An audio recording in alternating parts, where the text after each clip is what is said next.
एक बार एक राजा जंगल में जा रहा था। उसकी नज़र एक साधु पर पड़ी। साधु के मुख पर अत्यंत तेज था।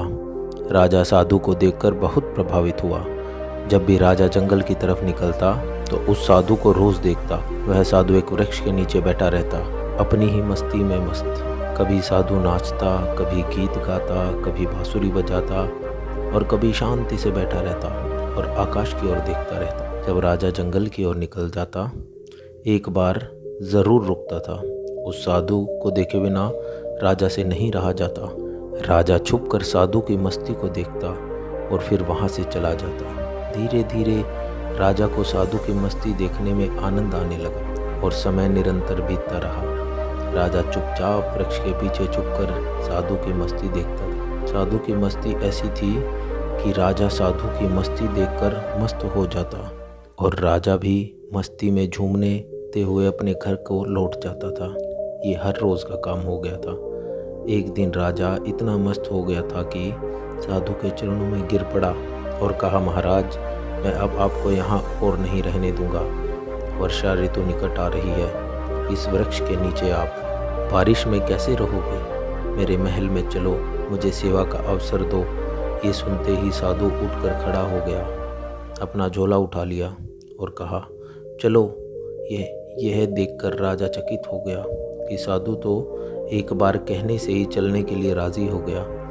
राजा तो सोच रहा था कि साधु कहेगा कि कैसा महल, कहाँ का महल, हम जहाँ हैं वहीं मस्त हैं, हम महल में नहीं रह सकते, हमने तो घर और कपड़ों का त्याग किया है। राजा के मन में तो ये सब सुनने की इच्छा थी, मगर साधु ने ऐसा कहा तो राजा उसके पैरों में गिरकर कुछ और विनती कर लेता, लेकिन साधु तो तुरंत चलने के लिए तैयार हो गया।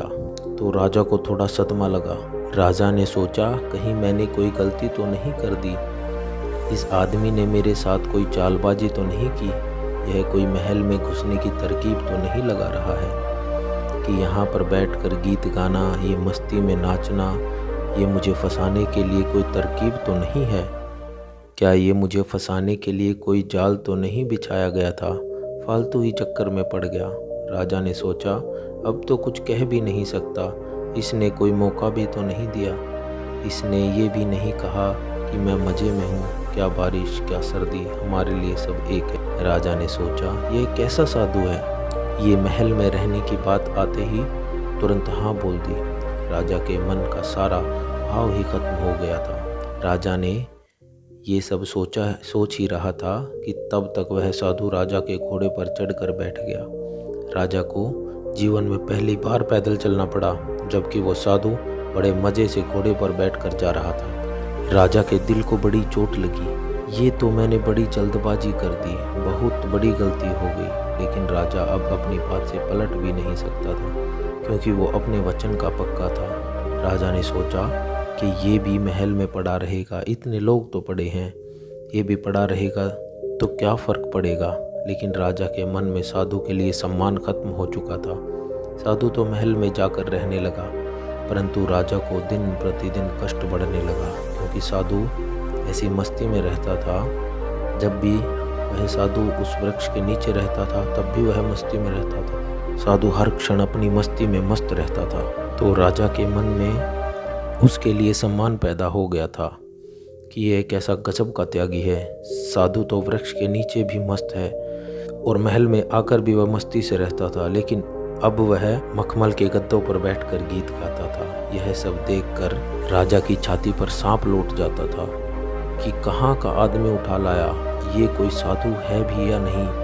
राजा से भी ज़्यादा शान से वो रहता था। राजा को तो कुछ चिंता फिक्र भी थी, आखिर अपना साम्राज्य, अपना महल, धन दौलत, सैकड़ों चिंताएं, लेकिन उस साधु को कोई चिंता नहीं थी। वो तो गीत गाए, नाचे, मस्त भोजन करे। 6 महीने किसी तरह राजा ने बर्दाश्त किया, लेकिन बात बढ़ती गई। राजा के लिए सहना मुश्किल हो गया। एक दिन राजा ने कहा, महाराज, एक निवेदन करना है, अब मुझसे कहे बिना और नहीं रहा जाता। महाराज, अब मुझ में और आप में क्या फ़र्क है? साधु ने कहा, फ़र्क जानना चाहते हो? राजा ने कहा, हाँ महाराज, साधु ने कहा, 6 महीने क्यों परेशान रहे? यह बात तुम्हें उसी वक्त पूछ लेनी चाहिए थी जिस वक्त मैं घोड़े पर बैठा था, क्योंकि मैंने तो देख ही लिया था कि ये बात तुम्हारे मन को उसी वक्त लग गई थी जब मैं झोला उठाकर चलने को राजी हो गया था।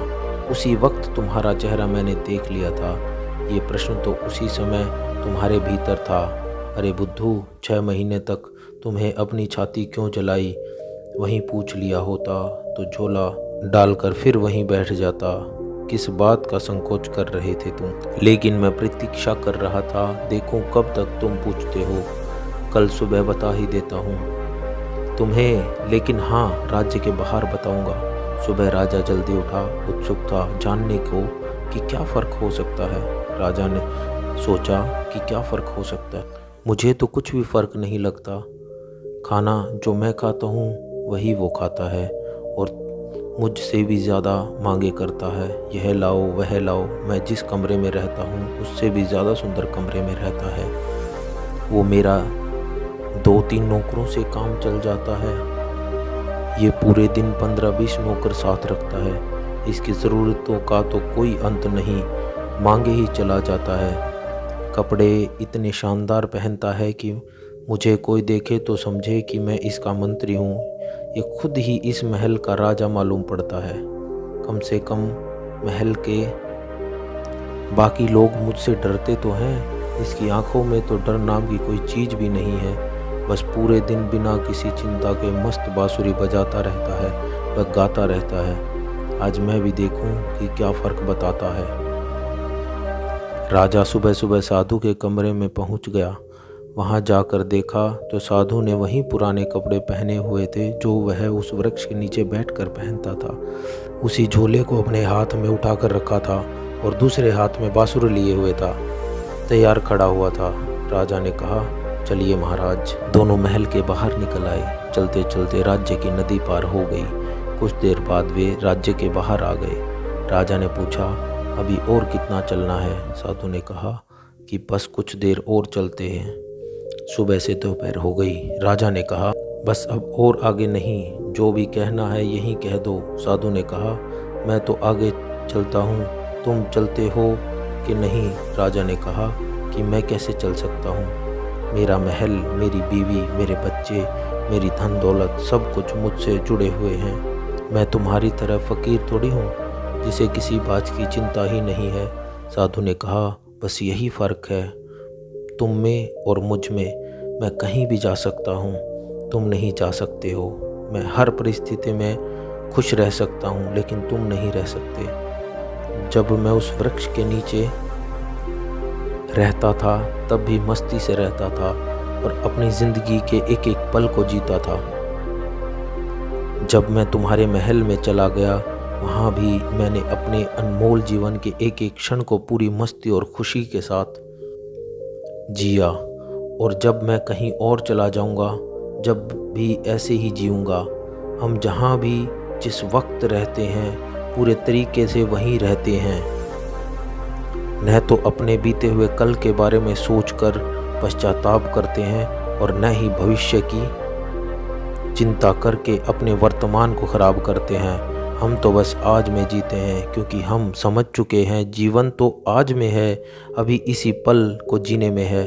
बस यही छोटा सा फ़र्क है तुम में और मुझ में, कि तुम्हें परिस्थितियाँ चलाती हैं और हम परिस्थितियों को चलाते हैं। तुम खुश रहोगे, दुखी रहोगे, क्या तुम्हारे आसपास होने वाली घटनाओं पर निर्भर नहीं करता है। लेकिन हमारे लिए घटना ज़िंदगी का एक हिस्सा मात्र है। अचानक राजा को महसूस हुआ कि अरे, ये मैंने क्या कर दिया। इतने अद्भुत आदमी को खो दिया। 6 महीने इसके साथ सत्संग भी न कर पाया। सत्संग करता भी क्या खाक। मेरे मन में तो यही चल रहा था कि ये तो एकदम साधारण आदमी निकला, खोटा सिक्का निकला, जिसके ऊपर सोने की पालिश थी लेकिन अंदर से बिल्कुल मिट्टी निकला। तुरंत राजा साधु के पैरों में गिरकर बोला, नहीं महाराज, आगे नहीं जाने दूंगा। साधु ने कहा, देख, मुझे कोई परेशानी नहीं है। ये घोड़ा फिर इसी पर महल में वापस चला जाऊंगा, लेकिन फिर तुझे परेशानी होगी। ऐसा सुनते ही राजा के मन में फिर वही विचार आया कि अरे ये साधु तो फिर से आसानी से मान गया। साधु ने राजा के चेहरे की तरफ बड़े ध्यान से देखा और फिर बोला, लेकिन नहीं, मैं नहीं आऊँगा, क्योंकि तुम फिर नहीं सुधरोगे, फिर तुम्हें परेशानी होगी और तू से चिंता में पड़ जाएगा। हमारा क्या, हम तो सन्यासी हैं, हमारे लिए तो महल और सब एक जैसा है, हमें कोई समस्या नहीं, क्योंकि जिसे समस्या है वो सन्यासी नहीं है। मेरी बांसुरी जैसे महल में बजती थी वैसे ही जंगल में भी बजेगी और बजती ही रहेगी। यह कहकर वो साधु वहाँ से चल देता है और राजा वहीं खड़ा उस साधु को जाता देखता रहता है। साधु राजा की आंखों से ओझल हो जाता है, लेकिन राजा वहीं पर खड़ा रहता है।